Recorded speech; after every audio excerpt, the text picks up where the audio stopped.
ሰላም በዚህ ቪዲዮ ሌክቸር absorption approach የሚለውን ኮንሰፕት እናያለን ማለት ነው። So the absorption approach, right? One of the major defects of the elastic approach is that it is based upon the assumption that all other things are equal or centrifuge paribus ብሎ ነው የሚያደርገው።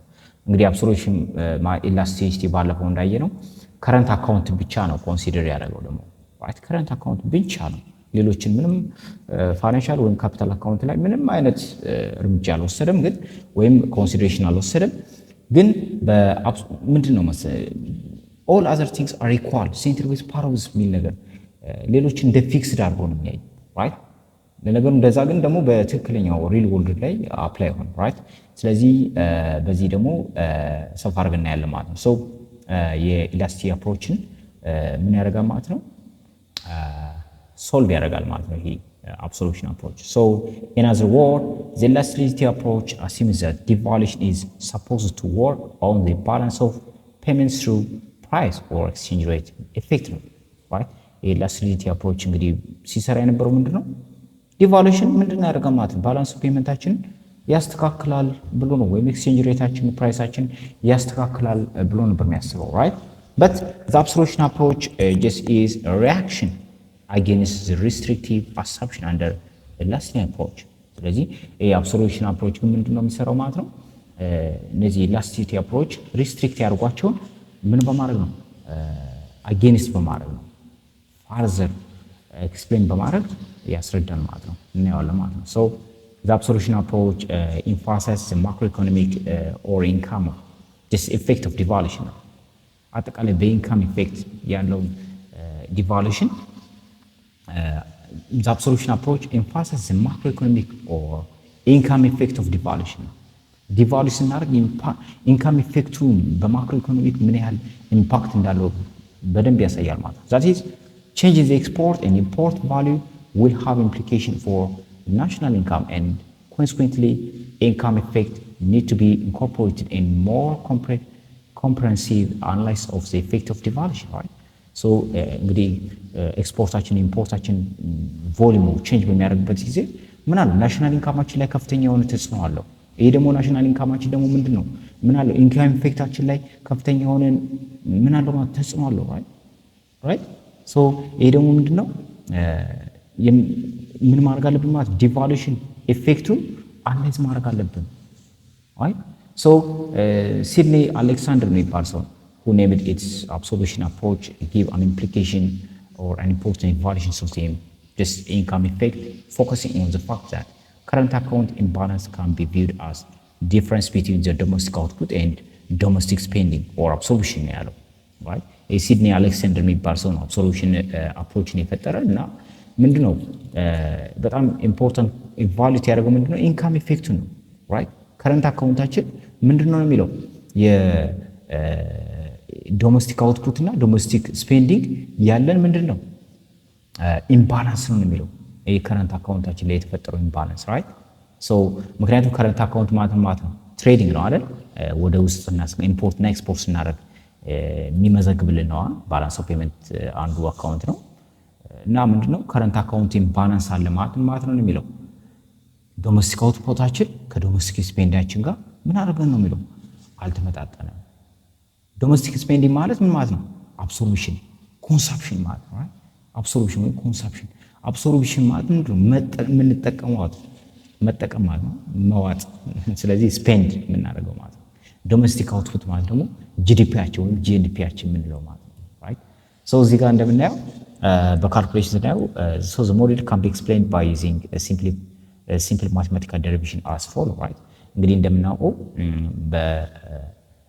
aggregate income ምንለው ማለት ነው በዚህኛው ጀነራል ፎርሙላ ማለት ነው y is equal to consumption plus investment plus government expenditure right when government spending plus export minus import or net export ምንላት ማለት ነው nx ብለን ሪፕሬዘንት ምናደርገው በዚህ ሲፖል ይሄ ጀነራል ማክሮ ኢኮኖሚክ ያለው ፎርሙላ ነው so this domestic absorption የምንለው ደግሞ ምንድነው absorption domestically absorb ይደረጋል ማለት ነው ትሬዲንግ ማለት ኤክስፖርት እና ኢምፖርትን ሳንጨምር ማለት ነው right domestically ምንጠቀም ሀገር ውስጥ ምንጠቀም ምን ያህል ነው absorption ብንለው A absorption ቢሆን C plus I plus G ነው ማለት ነው። government spending, consumption, investment ምንላቸው እነዚህ ሁሉ ምን ናቸው? ስፔንዲንግ ናቸው። አገር ውስጥ ያሉ ስፔንዲንግ ኮንሰምፕሽን ናቸው። ራይት ስፔንዲንግ ናቸው ወይም አብሶርፕሽን እንላቸዋለን። ሶ እንግዲህ ይህንን ሪአሬንጅ በምናደርግበት ጊዜ CA ወይም CA is equal to X minus M, right? This is ምክንያቱም current account, right? current account ማለት ነው ዲፈረንስ ነው አይደል? የሁለቱ ዲፈረንስ ነው። that is export minus import ነው current account ላይ current account. This is the current account, which is the difference between domestic output Y minus domestic absorption. ስለዚህ A ማለት ደግሞ ማለት ነው X minus M means Y minus A. A ማለት ነው this one, Y ማለት Y ማለት ነው ምንድን ነው ኤክስፖርት የምናደርገው እንትናችን ነው ማለት ነው። ስለዚህ በዚህ way እንገልጻለን ማለት ነው። So from this three, the last one is equation ማለት ነው። ከዚህ equation current account is equal to export minus import. That means Y, that means domestic output or income or just GNP ማለት ይችላል minus absorption, right? ከዚህ ፎርሙላ እንግዲህ current account surplus means surplus ነው። አንድ ሀገር current account surplus አላት ማለት ምን ማለት ነው? export greater than import ነው አይደል? በብዛት ወደ ውጭ የምታስወጣ ከሆነ current account ላይ surplus አለ። current account ዲፊሲት አላት ማለት ግን ማለት ነው import greater than export ከሆነ ነው ማለት ነው። በብዛት የምታስገባ ከሆነ ወደ ሀገር ግን ምንድነው ዲፊሲት ነው የሚሆነው። current account ዲፊሲት ነው የሚሆነው balance of payment ላይ። so እዚህ ጋር በትክክል ስናየው ምንድነው current account surplus means export greater than import, that domestic output exceed domestic spending, right? ስለዚህ ይሄ ማለት ደግሞ ማለት ነው domestic output Y ማለት greater than ወይም exceed domestic spending ማለት ነው, right? domestic spending ማለት ነው ወይም domestic absorption ነው ማለት ነው, right? that current account deficit ምንለው ደግሞ ምንድነው? current account deficit ምንለው ደግሞ export less than import ወይም import greater than export በሚሆንበት ጊዜ ነው ማለት ነው። that means what? domestic output is less than domestic spending ወይም output ወይም domestic output less than absorption በሚሆንበት ሰዓት ነው ማለት ነው, right? ስለዚህ ይሄ ነው ማለት ነው። so transforming three as change ይሄ ማለት ነው እንደ change ወይም derivative ማለት change ማለት derivative ነው።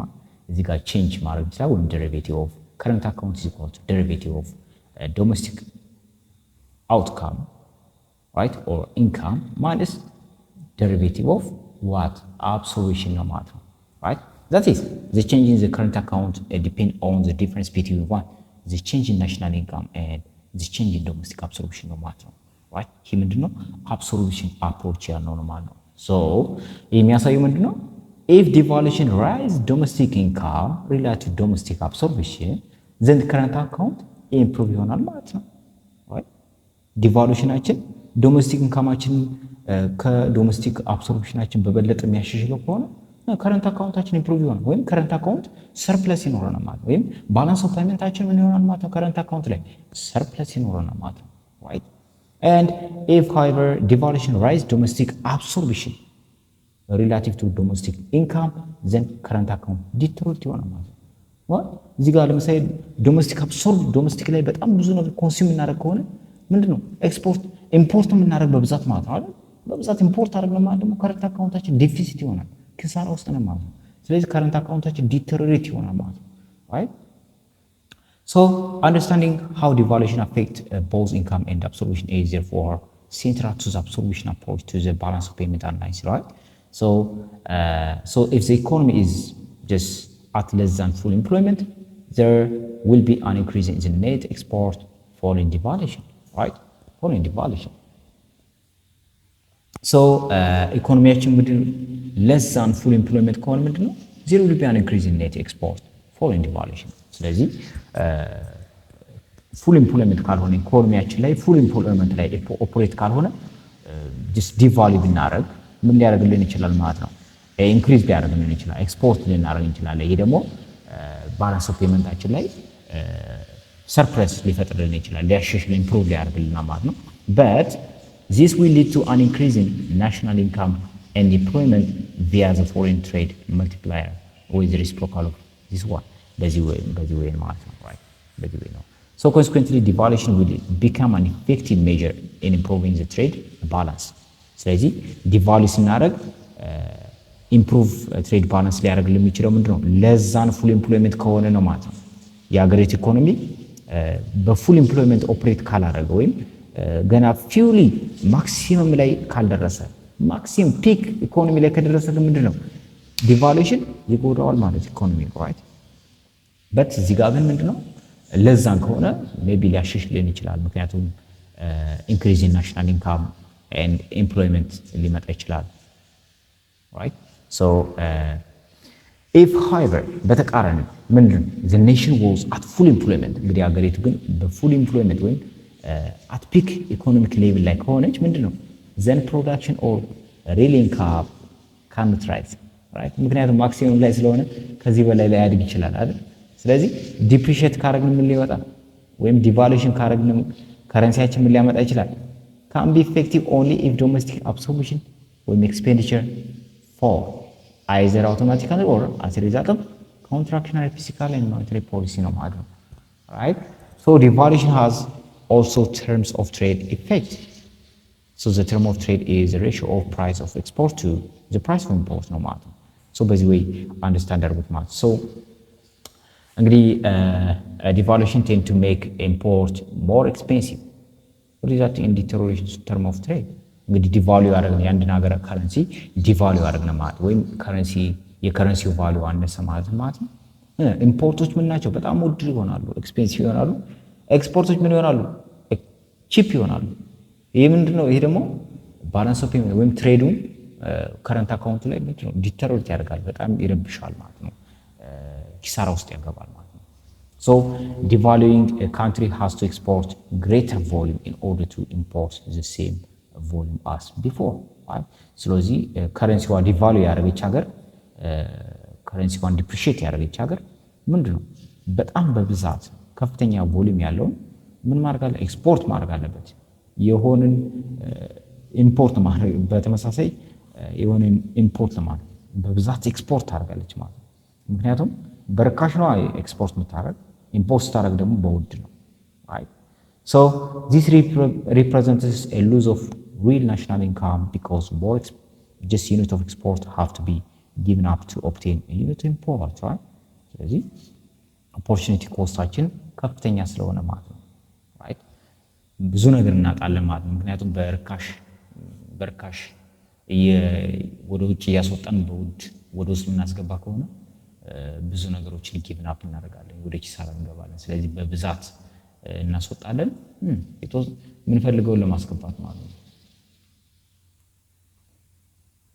ሶ ይሄን ይመስላል ማለት ነው። በቀጣይ ቪዲዮ the monetary approach እናያለን ማለት ነው። monetary approach እንዴት ነው ኦፕሬት የሚያደርገው የሚለውን እናያለን ማለት ነው። ሶ የቪዲዮ ከተመቻችሁ እንግዲህ ሁሌም እንደምለው ላይክ፣ ሼር፣ ሰብስክራይብ በማድረግ ቻናል ሰፖርት ማድረግ ትችላላችሁ። ሀሳብ አስተያየት ደግሞ ካላችሁ የሚሻሻል ነገር ካለ ኮሜንት ላይ ሁሌም መጻፍ አትርሱ።